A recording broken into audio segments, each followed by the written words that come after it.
Welcome to Echo Forge, dark fantasy and sci-fi stories from the edges of forgotten worlds. If you enjoy this kind of storytelling, hit like, subscribe, and tap the bell so you don't miss the next vision. Now, let's step through the gate. The spacesuit drifted gently in the airlock, catching the dim light with an almost deliberate flicker. Its presence felt personal, intentional, as if the emergency systems themselves had decided to turn against him. He should have been alone out here. Just him and the ship, the distant stars watching without judgment. Instead, the explorer found himself circling the tiny bay with mounting desperation, retracing steps that no longer felt like his own. Had he really stored the suit away like he thought, or had he begun to unravel? "I stored that down here, didn't I?" he muttered, shaking hands tugging at his unkempt hair. The space shrank around him, walls pressing close, while the suit's metallic clatter against the wall pierced through with eerie precision. He let out a long, tense breath and willed himself to remember. The image of the suit had seared itself into his mind, taunting him with its flawless incongruity. He imagined placing it in the equipment bay, the empty rack seeming to smirk at him as he cinched the straps and backed away. Maybe he hadn't cinched them tightly enough. Maybe he hadn't strapped them at all. But surely he hadn't been so careless. He knew he needed to be meticulous out here, knew what mistakes could cost. He staggered toward the cramped corridor, the low hum of the ship vibrating like distant laughter. The light over the equipment bay flickered as he entered, shadows sharpening and blurring in the cluttered space. His breath came hard as he tried to catch it, eyes darting over the walls. A multitude of silver and grey and black, tools and parts stacked like some engineer's fever dream. If he kept looking, he knew he'd find what he was looking for. It had to be here. Everything else was where it should be, neatly aligned and stored, precisely where he'd left it. His gloved hand brushed over a coiled cable, its cool certainty offering no reassurance. The rack stood empty.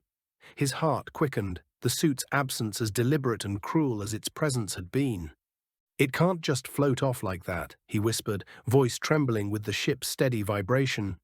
He backed away, as if the bay itself had betrayed him, as if it conspired with the vacant suit to make him question his sanity. It was toying with him, he knew it. Some law of nature, some glitch in the system, some trick of the light, anything but his own doing. The imagination of his lapse loomed before him, monstrous and deflating, the sense that his mind was no longer an ally. The walls inched closer, the lights pressing in. He made his way back toward the airlock, each step a small battle against his rising dread.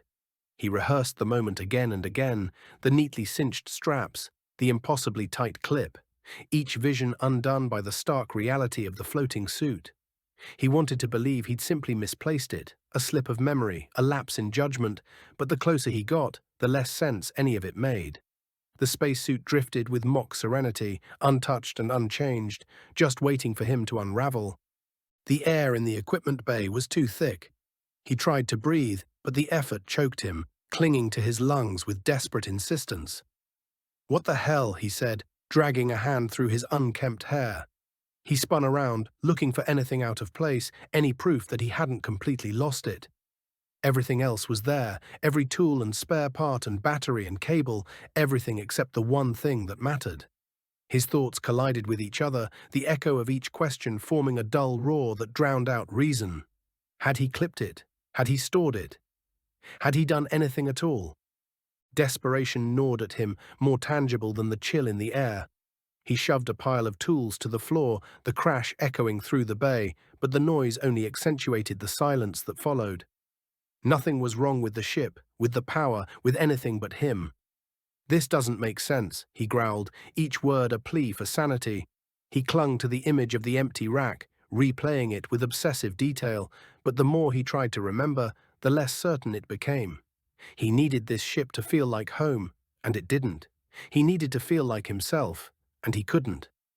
His eyes flickered to the airlock, and a new wave of doubt crashed over him. What if he hadn't stored it like he thought? What if he really was losing his grip? A laugh escaped him, brittle and humorless, the sound of someone who knew they were losing a game without knowing the rules. He grabbed his head, tried to quiet the noise, tried to force his thoughts into order, but the enormity of the empty suit swept over him again and again. His mind circled itself, tangled in confusion and fatigue, logic and panic intertwining until he couldn't tell one from the other. He was supposed to be out here for months, maybe years. He was supposed to have been prepared. He thought of all the days stretching out before him, all the hours alone with the same unanswerable questions, and his resolve began to fray. The oppressive weight of the ship sat heavily on him, his breath sinking with its relentless vibration. It seemed to whisper with every pulse, an unending litany of his own inadequacy. He stumbled toward the airlock, determined to confront his spectre, hands shaking as they reached out. He thought he heard the quiet creak of laughter from the walls themselves. And then the spacesuit clattered against the wall, metal striking metal, a sudden jarring exclamation. The noise sliced through his frantic thoughts with ruthless clarity. He fell back, the sound reverberating through the ship and through his mind. The explorer stood still, alone and bewildered, the reality of his isolation colder and more absolute than the void outside. The flickering feed settled into a static blur, indifferent to the explorer's pounding heart. It should have been a reprieve, a distraction, anything to pull his mind from the floating suit. But the scene was a crueler irony. There, on the ship's exterior, a lone figure waved with unbearable slowness, beckoning with eerie intimacy. He stared, wide-eyed and motionless, replaying the moment over and over with masochistic fascination. "Who's there?" he shouted, voice ricocheting through the empty ship, the walls conspiring to amplify the silence. His mind twisted into knots of suspicion and dread as he fought to make sense of the static-laden images. He watched again and again, each repetition unraveling another thread of his sanity. His breath was a ragged counterpoint to the ship's unyielding hum. "Who's there?" The question tumbled from his lips, demanding and unanswerable, a frail shield against the rising tide of impossibility. The figure remained unchanging, maddeningly serene, and it was all he could do to keep from tearing the screen apart with his bare hands. He needed it to make sense. He needed to know it wasn't just him. The explorer blinked, pinched the bridge of his nose, rubbed his eyes until they ached. No amount of self-deception could change what he'd seen. The static became a symphony of accusation, drowning him in doubt, and he struggled to breathe beneath its crushing weight. Every part of him wanted to look away, to deny the evidence that danced in spectral clarity across the screen, but the urge to know was stronger. What kind of hell had he stumbled into? He pulled back from the feed, eyes wide and unseeing, the image burned into his mind like an accusation. The ship echoed with his own bewilderment. How? What? The questions spinning out of him in tight spirals of disbelief. The figure stood there as if it had always been there, as if it belonged. A trespasser, a ghost, something meant to be alone with him. He reached out with tentative fingers, dragging them across the screen, the tactile futility of the gesture striking him with fresh despair. He let out a breath that shuddered like a sob. The seconds stretched to minutes and then further, distorting his sense of time and self. The more he replayed it, the more vivid it became, the more it seeped into his consciousness like a spreading stain. "It's impossible," he told himself, the lie wrapped in desperate hope. "It has to be." His voice was the only sound in the vast emptiness, bouncing off the walls and curling back with mocking intimacy. He wanted to believe he was still in control. He needed to believe it. He thought of the spacesuit in the airlock, its intrusion made clearer now. He thought of the figure's wave, how intimate it felt, how deliberate. The two scenes dovetailed in his mind, piecing together a narrative of helplessness and terror. He felt the ship watching him with 1,000 unseen eyes, every inch of its surface attuned to his weakness. The interior, which once felt expansive and limitless, shrank into a cage, its metal bars whispering accusations with every vibration. Back and forth he paced, the futile repetition of his movements matching the futile repetition of the feed. "What do you want?" he shouted, anger and fear blending into a hoarse symphony. "What are you?" The silence that followed was the most damning answer of all. He imagined it was toying with him, the way a cat toys with a half-dead mouse, letting him think he had a chance before revealing the inevitable truth. He returned to the console, needing to see, needing to know. He played the moment again, the figure waving with haunting familiarity. His own reflection merged with the images on the screen, the contrast casting his features in stark relief against the ghostly spectre. Was it him? Was it someone else? Was it real? He slammed his fist into the console, but the images remained unflinching, the taunt of their existence stronger than his flesh. The static coiled around him, each frame drawing the noose tighter. His heart raced, a relentless drumbeat echoing the ship's mechanical pulse. He was outmatched, and he knew it, every fiber of his being attuned to the presence that overshadowed him. The feeling of being watched, of being studied, was more acute than ever. He was the specimen, the subject, the unwilling participant in some cosmic experiment. The figure on the feed waved with unbearable intimacy. He slumped against the console, every breath a labor, every thought a burden. There would be no respite from this. No easy answers, only the endless litany of questions and the ship's ominous song. His fingers trembled as they hovered over the controls. Did he dare play it again? Did he dare look away? The ship bore down on him with relentless certainty. He was never meant to be alone, not with this, not with it. The sensation that the walls were closing in became almost palpable, the space constricting until there was barely room for him to breathe. He reeled back, unable to bear it any longer, his pulse a ragged tempo of terror. The static consumed him, the walls consumed him, and he knew with terrible finality that he was lost. The console lights flared with unwelcome urgency, casting frantic shadows as the explorer powered up the long-range communication system. He clutched the mic like a lifeline, voice trembling against the growing tide of fear. "Mission Control, do you copy?" he called, the words spilling out in a torrent of desperation. The garbled response tore through the speakers, a symphony of distorted chaos that surged and ebbed like some cosmic tide, leaving him breathless and more alone than ever. He pounded the console, frustration and terror aligning with the failing systems in a harrowing crescendo. His heart drummed in his chest, the tempo of a man on the brink. The feed and the figure had been more than he could take, and he needed with an almost primal intensity, to hear a human voice, to know he wasn't entirely abandoned in this vast emptiness. "Please," he whispered into the mic, more plea than command, more wish than demand. The lights on the console blinked in taunting synchronicity, casting a relentless spotlight on his isolation. He inhaled sharply, forcing control over the quaver in his voice, his breath a shuddering exhale of fragile hope. "Mission Control, this is Station Alpha. Do you read me?" He listened with a desperation that bordered on reverence, each second stretching into eternity. The speakers erupted with noise, a jarring medley of sounds that seemed to coil and writhe through the air, creating their own gravity. He thought he heard a word, a syllable, a fragment of coherence, but it was gone before he could catch it, swallowed by the infinite maw of static and echo. His legs wobbled, threatening to give way beneath him.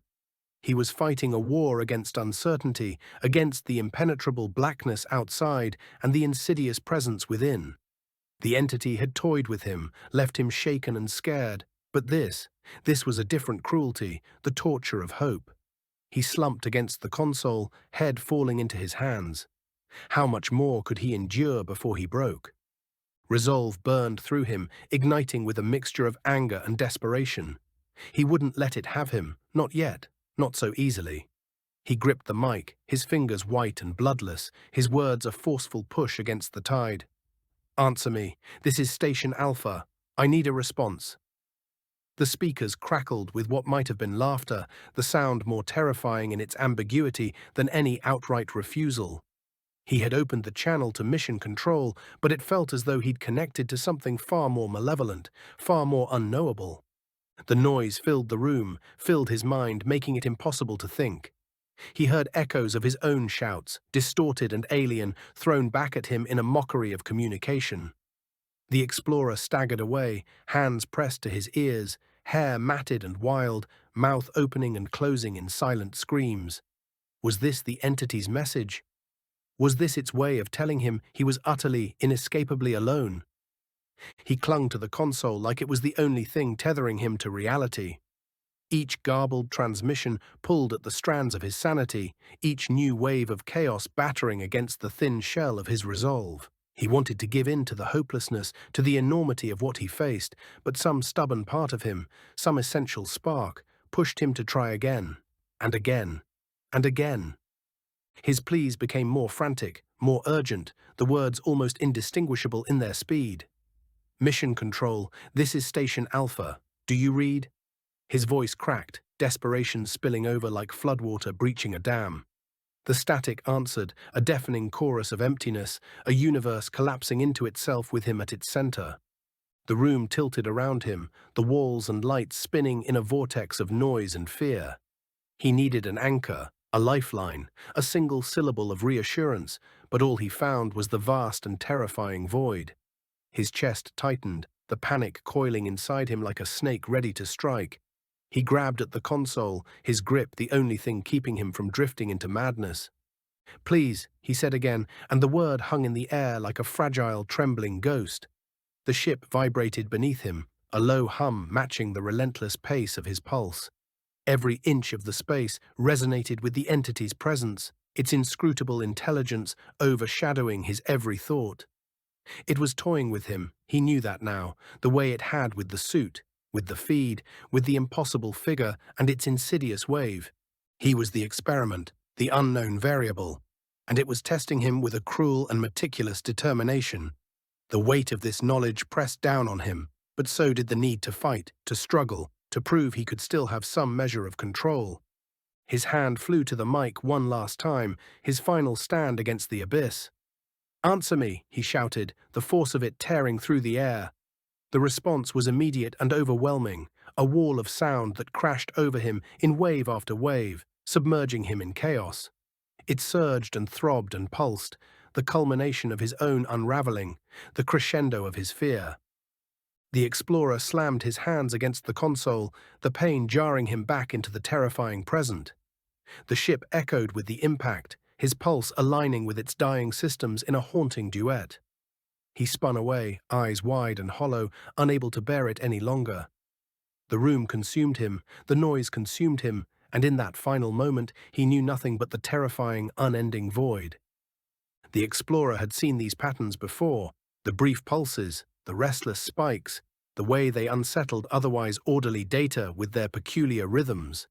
They haunted the digital trails of his ship's sensors, a strange omen that seeped into every flickering display and numerical readout in the cramped control room.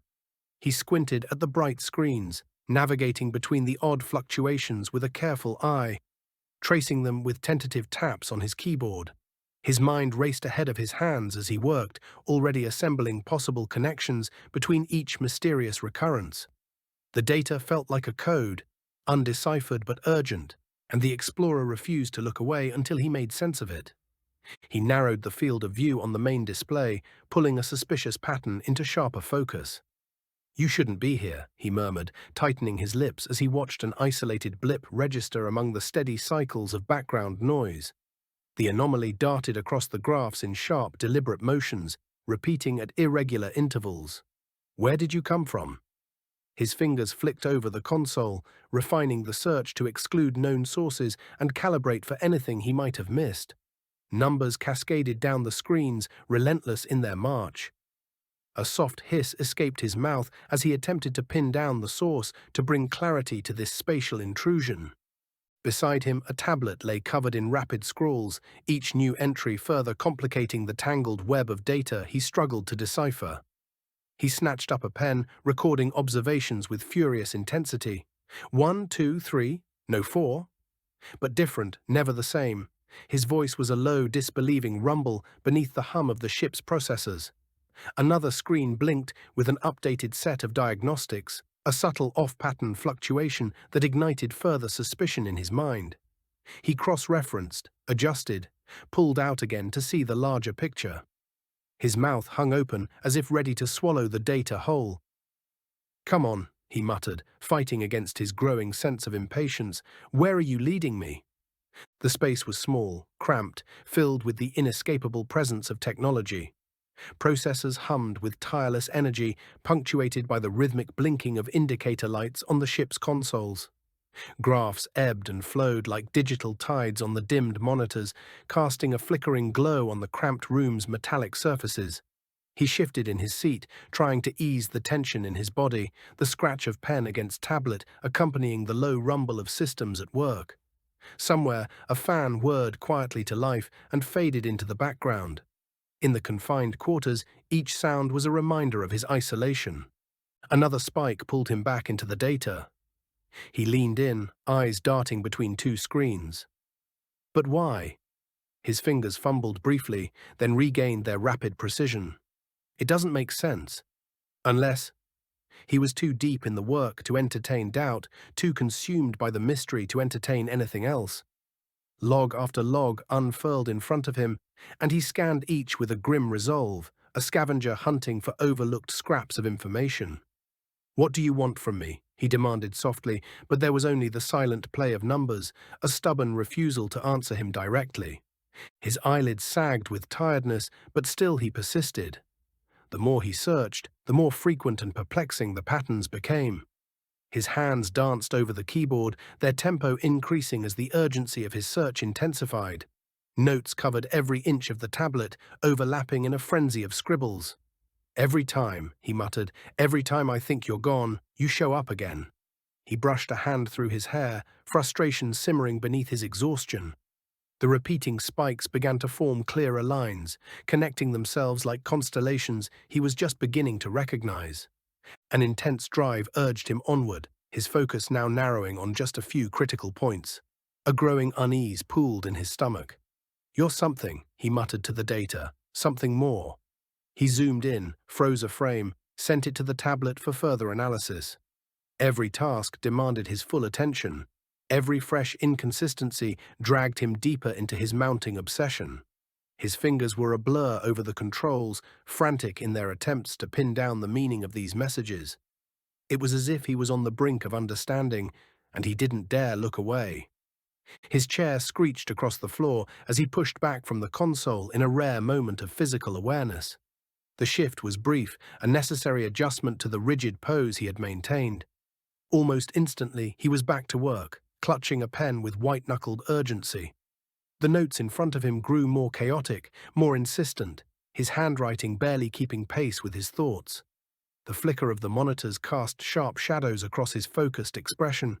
He was more determined than ever. Out of nowhere, memories came rushing to the surface, seeping into his mind with unbidden vividness. A field behind his childhood home. The face of a friend he had not seen in years. The way the summer sky used to look at twilight. The images were so strong, so sudden, that they derailed his concentration, forcing him to stop, breathe, question. He swatted them away like gnats, pushing himself back to the present, back to the mystery he was trying to solve. He couldn't ignore the growing conviction that the patterns held a purpose. "Why like this?" he asked, though there was no one to hear him. "Why now?" The questions burned in his throat, spurring him to action, even as the answers slipped just beyond reach. He pored over his notes, rereading each line with anxious scrutiny. Could it be a warning, he wondered, or was his solitude making him see meaning where none existed? He didn't think so. He was past the point of doubting himself, past the point of dismissing what he had discovered.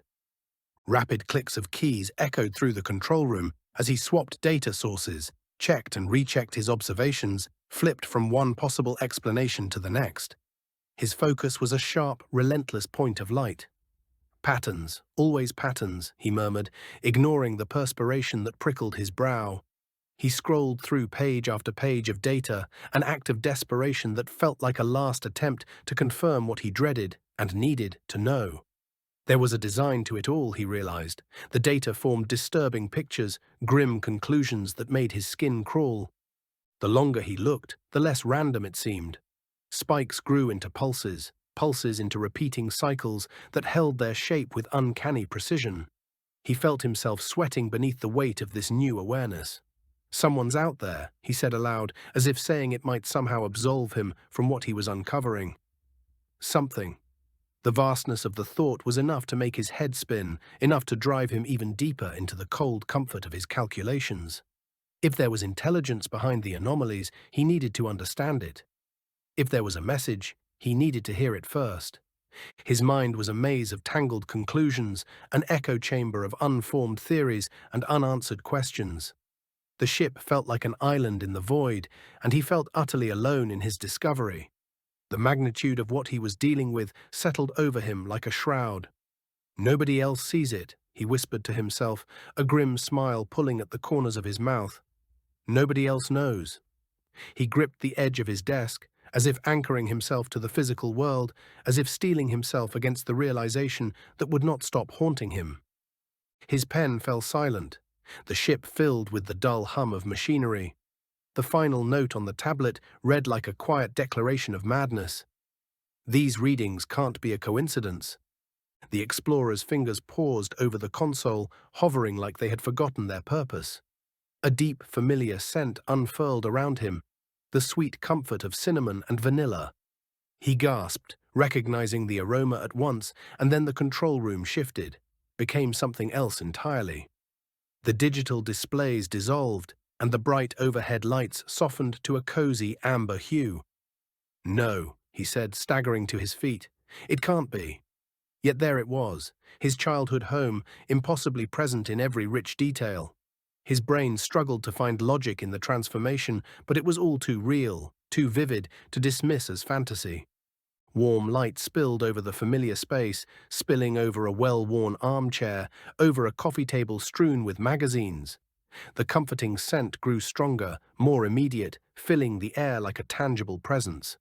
"It's you," he breathed, recognizing the room in an instant. He turned in place, taking it all in with disbelieving eyes. The photographs on the walls, the soft furnishings, the tiny scratch on the floor where he'd once toppled a lamp. They were not just memories, but lived-in realities. He half expected to hear the distant sound of his mother calling him for dinner. "What is this?" he whispered. He reached for the nearest solid object, certain that his hand would pass through it. But the bookshelf was real beneath his touch, real as the wide-eyed wonder that spread across his face. He walked through the room, his mind struggling to comprehend how such an impossible projection could feel so immediate, so physical. The explorer was no longer sure if he was dreaming, awake, or losing his sanity altogether. He crept deeper into the vision, drawn by a combination of nostalgia and disbelief. "This isn't happening," he said, though it was hard to convince himself of that. It felt like he had been yanked through space and time, set down in his childhood, as if all the intervening years were nothing more than a strange interruption. It felt like stepping into a past that should have been forever beyond his reach. He pressed his hands against his head, desperate to make sense of it all. The scene shifted again, and with it came a jolt of pure terror. The light grew harsher, the comforting details giving way to a more menacing presence.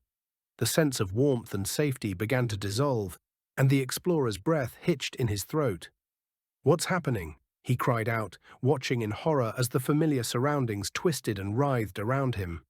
The walls seemed to shudder, as if caught in the throes of a violent upheaval. A creeping sense of danger settled in, an ominous whisper that filled the air. His home became unrecognizable.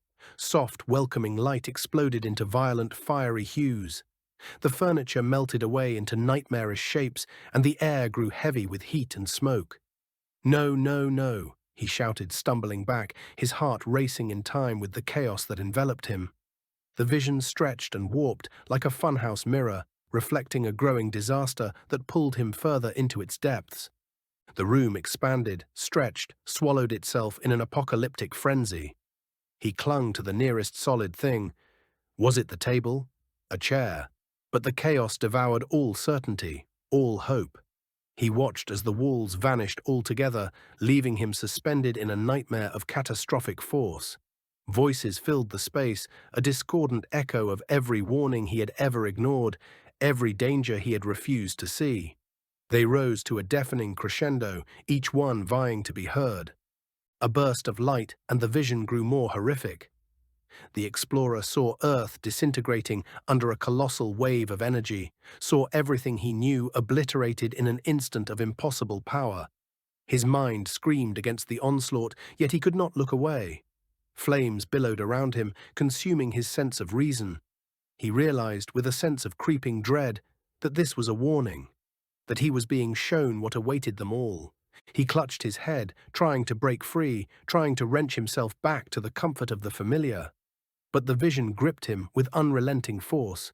The control room flickered back, then vanished again into the unfolding apocalypse. "Stop!" he shouted. "I get it. Just stop." His voice was lost beneath the roar of destruction. The entity's presence was a palpable thing, filling him with the suffocating weight of its message. Overwhelmed, he could do nothing but watch as the catastrophe intensified, as the boundaries of reality and illusion disintegrated around him. His senses were flooded with urgency, with the unshakable knowledge that this was more than a hallucination. This was more than his mind fracturing under the strain of isolation. "It's real," he whispered, surrendering to the certainty.